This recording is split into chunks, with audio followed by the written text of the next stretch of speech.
Olá, eu sou a Mônica. Você está no meu canal literário Mônica Leitora Erudita. Desde já eu peço, se você não é inscrito, se inscreva no meu canal, clique nas notificações para que sempre quando sai um vídeo novo, você possa saber. Curta esse vídeo, comente e compartilhe com alguém que você acha que gosta de literatura. Eu vou deixar na descrição minhas redes sociais, minha wishlist, caso você queira me enviar um mimo de presente. E peço encarecidamente, se você for comprar qualquer produto pela Amazon, use o link de algum canal associado, assim você estará ajudando algum produtor de conteúdo digital. Na minha cabeça, eu só quero dizer fevereiro, mas aqui estão as leituras de março. Foi um mês muito bom. Eu acho que eu não li tanto em termos de variedade de livros, mas acho que foi um quantitativo em números de páginas. E estou muito feliz porque teve LC esse mês. Ah, no decorrer do ano, eu vou fazer outras L6, mas eu quero falar sobre as leituras. Aí, primeiro, eu quero citar um livro que já não está na minha mão, porque eu peguei na biblioteca, que se chama Poemas Desgarrados, de Paulo Camelo. Eu gostei, é um paraibano. Eu não tenho certeza se eu falei desse livro em algum outro vídeo anterior, das leituras de fevereiro, mas se falei, peço perdão, mas eu quero retomar. Essa poesia é muito nordestina, tem elementos do nordestino do Nordeste brasileiro. No caso, ele é paraibano, né? E eu, como pernambucana, me identifiquei muito. O sertão, a natureza, a fauna, a flora, o homem do campo,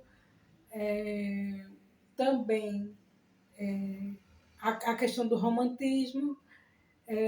Ele trouxe algo de crítica política que eu vou discordar, porque ele se mostrou aparentemente contrário à esquerda e ele pode fazer isso, mas eu fiquei pensando na crítica e na época que ele escreveu, ele não criticou o governo atual, que estamos em 2026, um governo bem anterior, no caso da época que tivemos uma presidenta, e eu fiquei pensando, ele falando de tantas coisas que outros governos fizeram tão ruim ou pior e não trouxeram melhoria para o povo.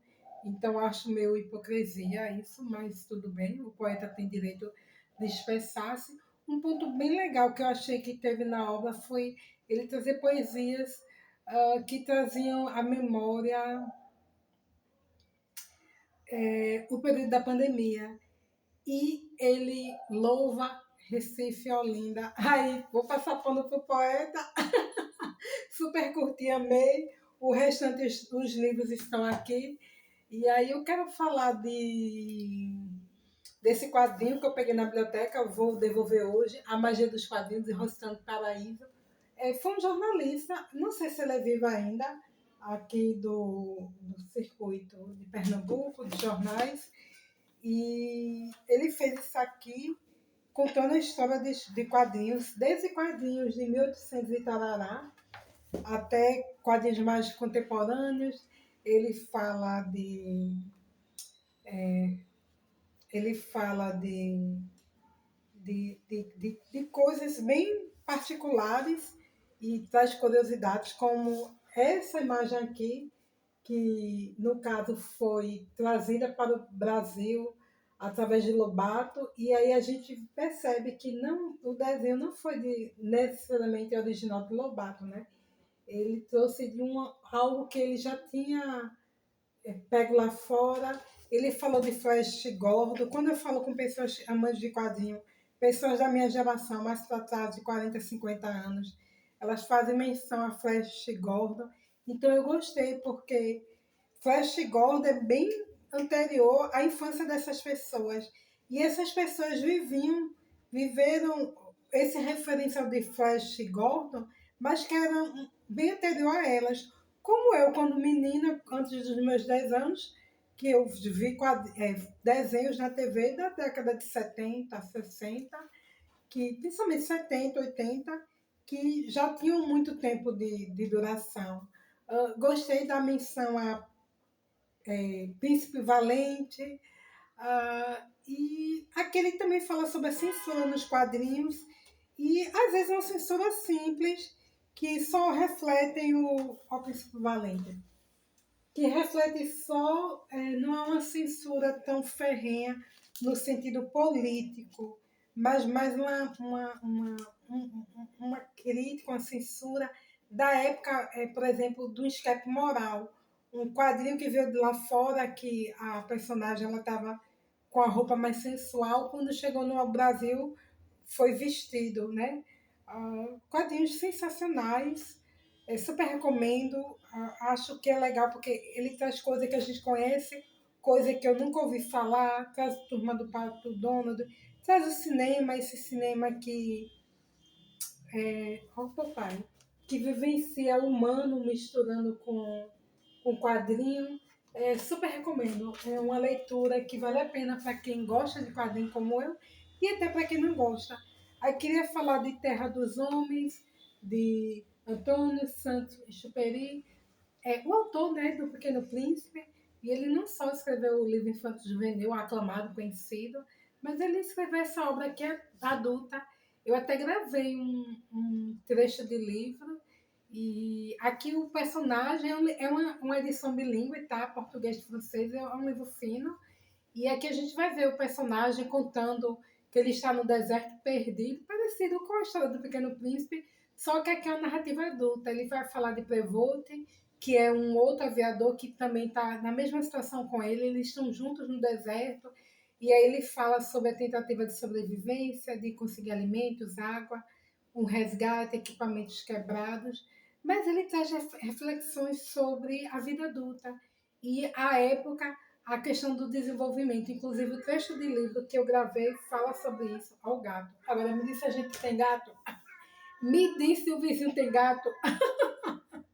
Não tem, mas não sei por que ele quer, desde cedo, rondando aqui a nossa casa. Atrás de comida, né? Aí, li A Cabana do Pai Tomás. Essa eu fiz em conjunto com a Lauren, com a Carol Witt. Ambas têm canal. E com a Edviges, História na Literatura, o canal da Edviges. Inclusive, eu quero deixar a dica para vocês irem no canal da Edviges, das meninas também, mas principalmente no da Edviges, porque ela fez uma resenha, tudo de bom. Ela não só fez a resenha, ela fez outros conteúdos para falar da obra. E esse livro, minha gente, sabe aquela obra que conversa com você como um clássico, que reverbera na sua cabeça várias coisas? Aqui tem vários personagens, o principal é o Tomás. Antes de eu ler a obra, eu pensava na figura do Tomás como Jeca Tatu brasileiro, mas foi totalmente diferente. E eu vou falar depois de Tomás, mas aqui eu quero destacar Elisa e George. Elisa, uma negra que perde seus filhos porque são vendidos. Eles aqui passam por muitas situações difíceis. Ela se relaciona com George, George um negro preto estadunidense, né, o afro-americano, inteligente, que não só sabe fazer o trabalho braçal, mas um trabalho mais técnico. E ele vai para feiras mostrar o equipamento, mas o seu proprietário tem muito ciúme dessa capacidade técnica e intelectual do George e depois o traz de volta para o trabalho mais pesado. Tem outros personagens que casam muito com a obra, o seu Shelby, sua esposa. A gente vai ver luto na história transfigurada de uma criança, que torna a obra muito tocante, mas eu quero lembrar que tem algo que me deixa desconfortável nessa obra. Apesar de ser uma obra um pouco de denúncia, eu vejo essa criança sendo endeusada como um anjo caucasiano, e eu fico pensando como eram retratadas as crianças pretas, afro-americano da época. E a gente vai ver aqui no livro. Então, tratamentos totalmente distintos. Então, se uma era vista como um anjo, alguém que carecia de todo cuidado e proteção, a criança negra não. E a criança negra era até uma espécie de trabalhador infantil, servo dessa criança branca. A gente sabe disso, o Brasil foi assim, lá fora também. E fica transfigurado nessa obra. Tem outros personagens que a gente vê também o lado também cruel do negro, que ele, para também sobreviver, ele também é cruel com o negro. E aí eu queria citar Sambo. Tem um outro personagem que eu esqueci o nome, mas que são espécies de feitores. Na história eles depois têm um certo arrependimento, mas eles personificam o negro mal. E aí a gente vai ver também outros personagens que têm uma empatia em relação muito forte à questão da escravidão, no sentido de repudiá-las, e a gente vai ver os quakers, esse pessoal dessa religião, que eles se opunham muito à escravidão, diferente do Brasil, que tinham os quilombos lá nos Estados Unidos, eles fugiam para os pântanos e alguns fugiam para o Canadá, a depender da região que eles estivessem. A gente vai ver contraste entre o norte e o sul, e acho que o sul é mais severo na escravidão, mesmo que o norte também não seja lá coisa suave. A gente vai ver também muito uma narrativa triste do Tomás. E a figura do Jeca Tatu, nele expressa, está no seu exagero religioso. Daquela coisa de que se ele for um bom religioso, se ele for obediente aos ensinamentos de Jesus, Deus vai acolher ele em algum momento, Deus vai libertá-lo daquela situação. Eu queria falar sobre essa questão da religiosidade lá nos Estados Unidos, no caso do protestante, o evangélico, porque lá é muito comum batista, eu sou batista, e diferente do Brasil, a gente vai ver nos Estados Unidos as igrejas batistas muito divididas. A gente vai ver igrejas batistas feitas para brancos, igrejas batistas para os negros.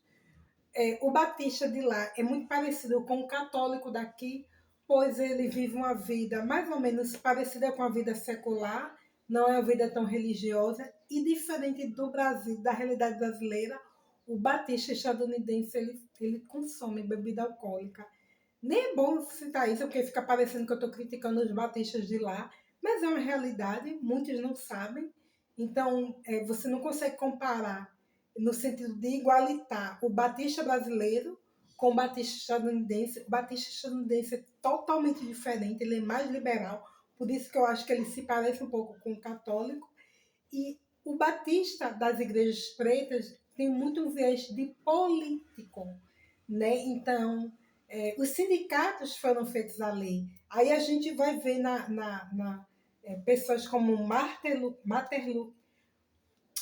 Luther King, a gente vai ver Malcolm X e tantos outros reverendos ou figuras políticas e sociais dos direitos civis americanos, que eles usavam mesmo a igreja não só como um aspecto de fé, mas como agrupamento social, sindical.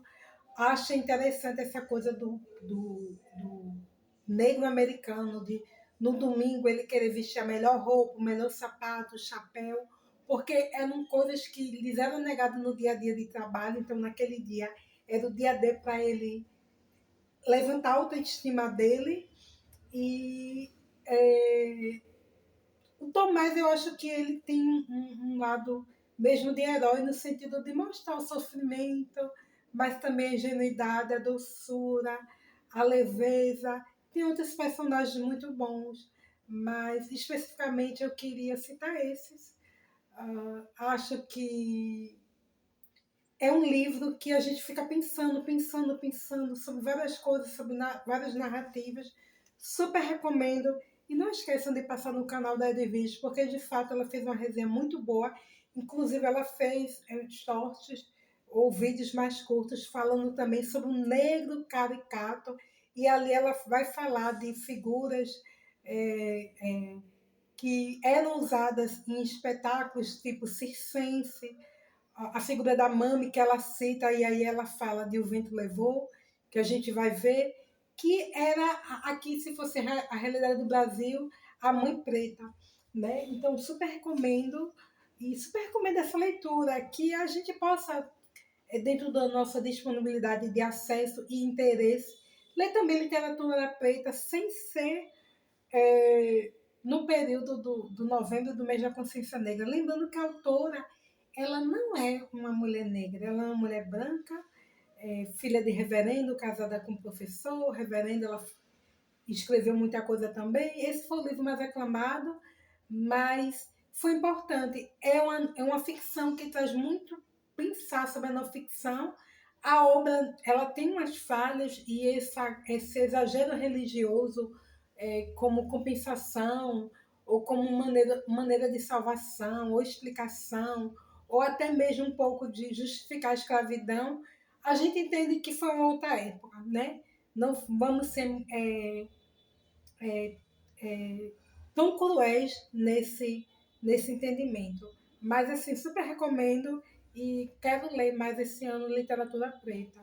Quem me acompanha sabe que eu estou muito focada na leitura da Torre Negra de Stephen King, mas eu sei que não vai ser só isso que eu vou ler durante o ano e estou muito feliz. Eu vou fazer aniversário dia 22, ganhei alguns presentes e confesso que não esperava ganhar tanta coisa boa. Aí um deles foi esse aqui. Eu não sei se vocês sabem, que me acompanha há menos tempo, mas quem me acompanha mais tempo sabe. Eu sou fascinada, aficionada pelo Diário de Anne Frank. Eu gosto de qualquer diário, principalmente diário de meninas em guerra, mas o de Anne Frank é mais.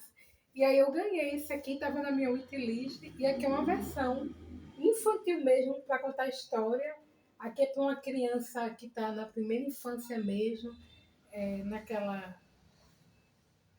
Vai trazer algo sobre a Anne, mas nada muito pesado, né?